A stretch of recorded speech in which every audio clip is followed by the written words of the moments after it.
Hello guys, welcome to my YouTube channel.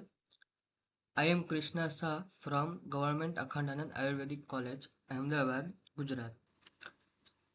तो आज का हमारा टॉपिक है रस धातु, जो कि BAMS फर्स्ट प्रॉफ का इम्पोर्टेंट टॉपिक है। तो चलिए शुरू करते हैं। तो हम आज टॉपिक कौन से कवर करेंगे रस धातु के। तो सबसे पहले एटिमोलॉजी, उसके बाद लोकेशन, फिर रस संवहन, फिर फंक्शन, फिर उपधातु और मल ऑफ रस। तो सबसे पहला हमारा टॉपिक है इटिमोलॉजी ऑफ रस धातु। इटिमोलॉजी मतलब क्या? इटिमोलॉजी मतलब कि निरुक्ति, उसका अर्थ क्या है।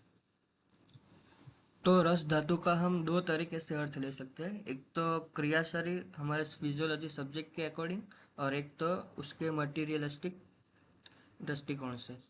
तो अकॉर्डिंग टू क्रिया शरीर उसका मीनिंग होता है मूवमेंट, गति, मूवमेंट अकॉर्डिंग। और एक मटीरियलिस्टिक दृष्टि के हिसाब से टेस्ट, आस्वादयते इति रसः, मतलब कि जो जिसका टेस्ट हो उससे हम रस कहते हैं। तो हमें तो फिजियोलॉजी के हिसाब से लिखना है, हमारे क्रिया शारीर सब्जेक्ट के हिसाब से लिखना है। तो उसकी इटिमोलॉजी, उसकी एक निरुक्ति, उसका उसका एक श्लोक दिया हुआ है।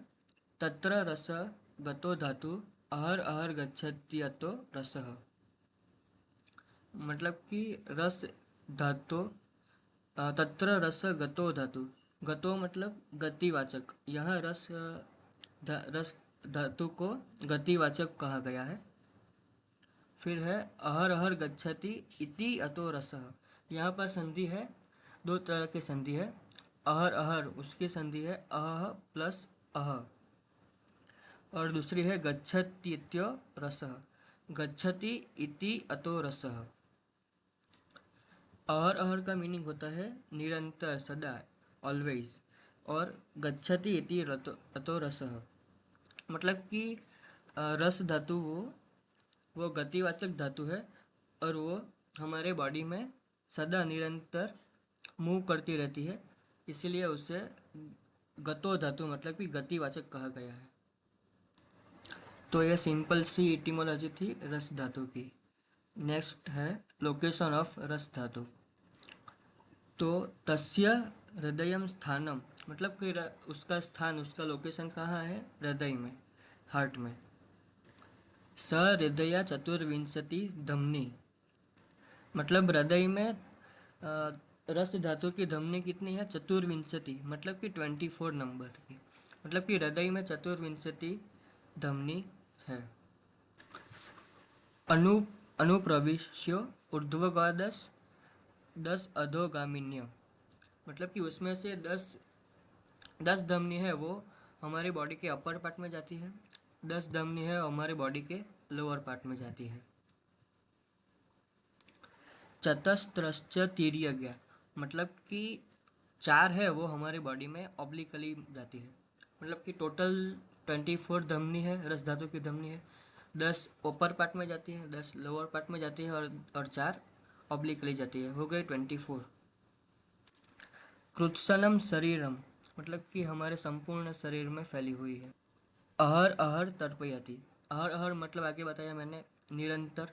तर्पयति मतलब कि पोषण देती है, न्यूट्रिशन देती है। वर्धयति, वर्धयति मतलब वृद्धि कराती है, ग्रोथ कराती है। धार्यति, धारण करती है, मतलब सपोर्ट करती है। यापयति च अदृष्ट हेतुकेन कर्मणा, मतलब हमारे जीवन को टकाए रखने के लिए जरूरी कर्म करती है, कार्य करती है। इन शॉर्ट इतना है इसमें कि रस धातु धमनी का स्थान हृदय में है। 24 टोटल नंबर्स है। 10 है वो अपर पार्ट ऑफ बॉडी में है, 10 लोअर पार्ट ऑफ बॉडी में है, 4 वो ऑब्लिकली है, संपूर्ण शरीर में है। और निरंतर पोषण देती है, ग्रोथ कराती है, सपोर्ट करती है, और हमारे जीवन को टकाए रखने के लिए ज़रूरी कार्य करती है। ये मैंने समझाया वही, उन्होंने समझाया वही ट्रांसलेशन है। अब इसे पढ़ सकते हैं। अब आगे का टॉपिक है रस संवहन। आगे हमने लिखा कि रस धातु है वो हमारे संपूर्ण शरीर में मूव करती है, तो वो उसे मूव करने के लिए कौन रिस्पॉन्सिबल है, वो इस श्लोक में दिया हुआ है।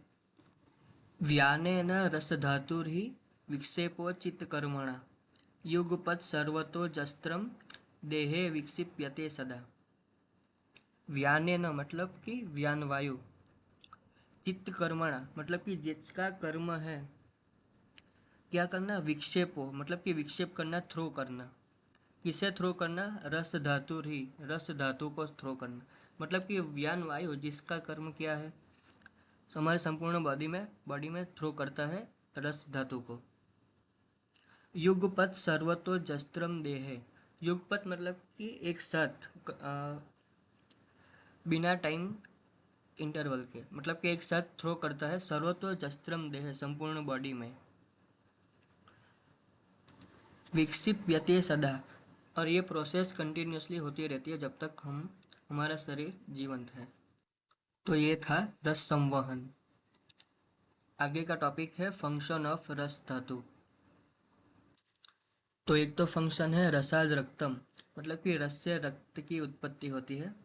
ये मैंने कंसेप्ट ऑफ धातु में भी बताया था, रस से रक्त बनता है।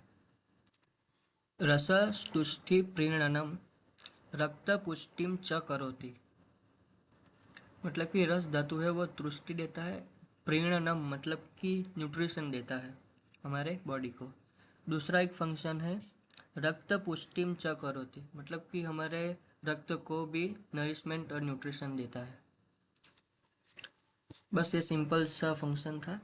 फिर आगे का टॉपिक है उपधातु ऑफ रस। तो आगे के वीडियो में मैंने आपको बताया था कि धातु और उपधातु के बीच बीच का डिफरेंस क्या है। तो धातु वो है जो शरीर को सपोर्ट भी करे, न्यूट्रिशन भी दे, पर उपधातु वो है कि जो बस शरीर को सपोर्ट ही करता है। तो इस श्लोक में दिया हुआ है कि रस की उपधातु कौन सी है। रसात स्तन्यम स्त्रिया रक्तम, मतलब कि रस की उपधातु है स्तन और स्त्री रक्त, मतलब कि स्त्री आर्तव। तो अब डाउट ये आता है कि स्तन है वो न्यूट्रिशन तो देता है, तो फिर वो उपधातु क्यों है, उसे धातु में क्यों नहीं लिया गया। तो इसका आंसर ये है कि स्तन है वो न्यूट्रिशन तो देता है, पर वो खुद की बॉडी को नहीं देता ना, वो बच्चे की बॉडी को न्यूट्रिशन देता है, इसलिए वो धातु नहीं है पर उपधातु है। आगे का टॉपिक है मल ऑफ रस धातु। जैसे कि आगे के वीडियो में मैंने बताया था कि जब हम फूड इंटेक करते हैं तब उसका डाइजेशन होता है जठर अग्नि की वजह से, और एक और न्यूट्रिएंट फ्रैक्शन बनता है, उसे हम बोलते थे आहार रस। तो ये जो आहार रस बना, उसके ऊपर जब रसाग्नि काम करेगा तब रस धातु बनेगी, और ये जो रस धातु बनी उसके साथ साथ एक और पदार्थ बनता है, उसे बोलते हैं किट ऑफ रस धातु। और वो किट ऑफ रस धातु क्या है, वो है कफ। तो श्लोक में यही दिया है किट्टम रसस्य तु कफः, मतलब कि रस का रस का मल है वो है कफ। रस का मल क्या है, कफ है।